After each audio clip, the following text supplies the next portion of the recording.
Psaume 34 et 7, il est écrit: L'ange du Seigneur, Yahweh, Bahashim, Yahushua, campe autour de ceux qui le craignent et les délivre. Tout d'abord, j'aimerais rendre gloire hommage à Yahweh, Bahashim, Yahushua, Bahashim, Kodash, Shalom aux élus et double honneur et respect aux apôtres et aux aînés de Great Millstone et salutations aux croyants et aux croyantes. Ici frère Amos et je suis back avec une autre leçon inspirée de Yahbashim Yahushua. Alors vous voyez, comme j'ai commencé avec le psaume 34 et 7, parce qu'il est important de comprendre la protection divine qui est donnée aux élus, aux optimistes élus de Yahbashim Yahushua, quand ceux le craignent et l'aiment de tout leur être.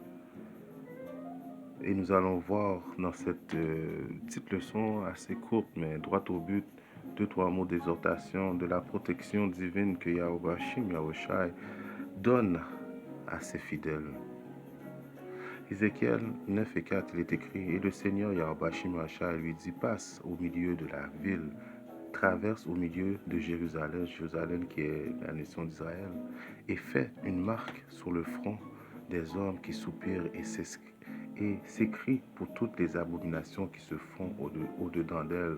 Personnellement, nous avons vu un ange venir vraiment, il n'a pas physiquement venu sur nous et puis nous donner une marque, mais il s'est quand même manifesté devant nous. Il avait un calepin entre les mains et puis il prenait des informations à voir qu'est-ce qui se passait. Il y avait en lui un sourire et un plaisir de voir que les prophètes de Yahweh Shemashai exécutaient les travaux de Yahweh Shemashai. Comme il est écrit à Luc 15 et 10, de même, je vous dis, il y a de la joie en la présence des anges de Dieu pour un seul pécheur qui se repent. Alors, quand que les anges viennent, des fois ils se manifestent et des fois ils restent invisibles. Ils ne sont pas toujours obligés de se manifester, mais quand ils se manifestent, ils sont contents de voir un pécheur se repentir. En voulant dire, quand ils voient les prophètes, et même que ce soit un passant qui pose des questions, ou bien même nous sommes des pécheurs qui sont repentis en faisant les travaux de Yahweh Shemashai et de voir que nous faisons les travaux de Yahweh Shemashai, nous sommes des pécheurs qui repentis. Alors pour l'ange, il est heureux de voir ça et après ça, de rapporter ça au Père Céleste Yahweh Bahashim Yahushua. Je continue à Ézéchiel 9 et 5. Et aux autres, il dit, poursuivez-les. Les autres, c'est qui? C'est ceux qui ne croient pas à Yahweh Shemashai, ceux qui n'ont pas de foi et de loi, ceux que éventuellement, très bientôt, ils vont savoir quelle heure est-il. Ils vont comprendre que d'avoir rejeté Yahweh Shemashai était la plus grosse erreur qu'ils ont faite dans leur vie. C'est comme si eux autres, ils pensent que la vie était une partie de plaisir et puis ce plaisir-là ne serait jamais éteint et qu'ils étaient venus dans le monde juste pour faire des abominations, de manger de la bouffe abominable, de fumer de la drogue, de faire de l'adultère, d'idolâtrie et puis rien n'aurait serait passé. Mais alors, ils vont avoir une très belle surprise très bientôt. Et puis comment qu'on voit que les dénouements se poursuivent, se font présentement, se font présentement dans le monde avec la Russie et l'Ukraine. Et éventuellement, nous savons que ça va déclencher d'autres choses prophétiques comme la puce qui est la marque de la bête. Et il y a la famine de la parole. Les prophètes ne pourront plus prophétiser, donc il va y avoir une sécheresse d'entendre les paroles de Yahweh Shemashai et les centres de concentration qui vont s'activer et le monde qui va mourir.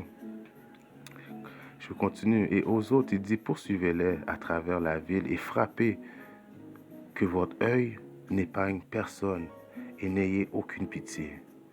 Tuez entièrement vieux et jeunes, hommes, vierges et enfants et femmes, mais n'approchez aucun sur lequel est la marque et commencez par mon sanctuaire. Alors, le massacre va commencer par le sanctuaire de Yahweh Shemashai, qui est de notre nation, les 2 tiers de notre nation, les 12 tribus d'Israël, les soi-disant dits négros, les soi-disant dits latinos, les soi-disant dits amérindiens, ceux qui ne craignent pas Yahweh Shemashai, mais pour ceux qui craignent Yahweh Shemashai, pour ceux qui ont la protection de Yahweh Shemashai, c'est une protection divine, comme on lit à Psaume 23 et 4. Oui, bien que je marche à travers la vallée de l'ombre de la mort, je ne crains aucun mal, car tu es avec moi, ton bâton et ta rouette me réconfortent. Alors, la vallée de l'ombre de la mort, c'est éventuellement en Babylone, États-Unis, mais ceux qui habitent au Canada ou que tu habites en Angleterre ou quoi que ce soit, que tu fais partie du système de la paix, tu fais partie de l'ombre de la vallée de la mort. Et quand tu as Yahweh Shimashah, rien ne peut t'arriver. Apocalypse 11, 1, juste pour aller prouver ça, il me fut donné un ressaut semblable à un bâton. Vous voyez, ça revient avec ton bâton. Et l'ange se tint debout, disant, lève-toi et mesure le temple de Dieu, Yahweh Shimashah, et l'autel et ceux qui y adorent.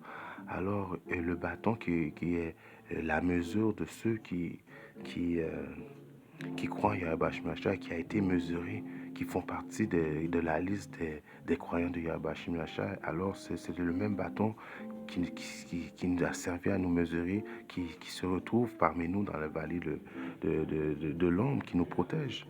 Siracide 33 et 11, à celui qui craint le Seigneur, le malheur ne surviendra pas, mais s'il est éprouvé, il sera délivré. Alors vous voyez, quand le malheur va commencer, va attaquer l'impie et les méchants, les 2 tiers de notre nation et toutes les autres nations, ceux qui ne craignent pas Yahweh Shimashah, quand on sait qu'il va y avoir beaucoup de morts, seuls les élus vont survivre.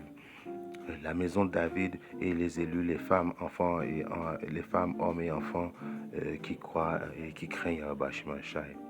Siracide 34 et 16, les yeux du Seigneur Yahweh Shimashah sont sur ceux qui l'aiment.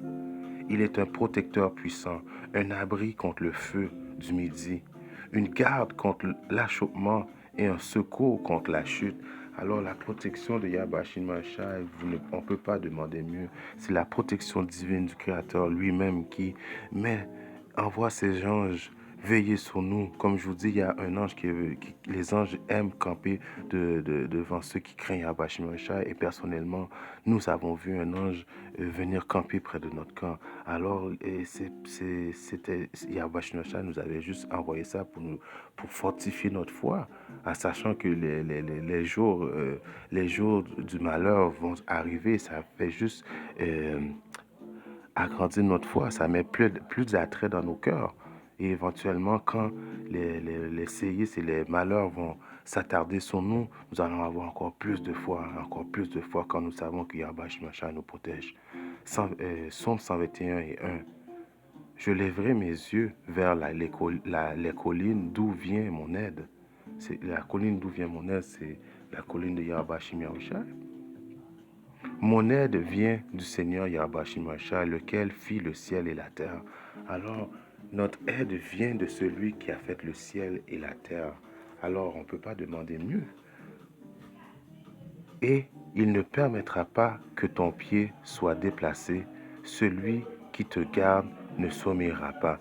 Alors, Yahweh Shimashah, depuis qu'il a fait la fondation du monde, il a toujours veillé sur ceux qu'il aime. Il a toujours, à quelque part, donné la protection des anges à ceux qu'il aime. Et c'est pas de demain qu'il va arrêter de faire ça, parce que Yahweh Shimashah est un Dieu juste et aimant. En espérant que cette leçon a édifié un de mes frères quelque part dans le monde, si le Dieu le veut, je reviendrai avec une autre leçon. Très bientôt. Shalom.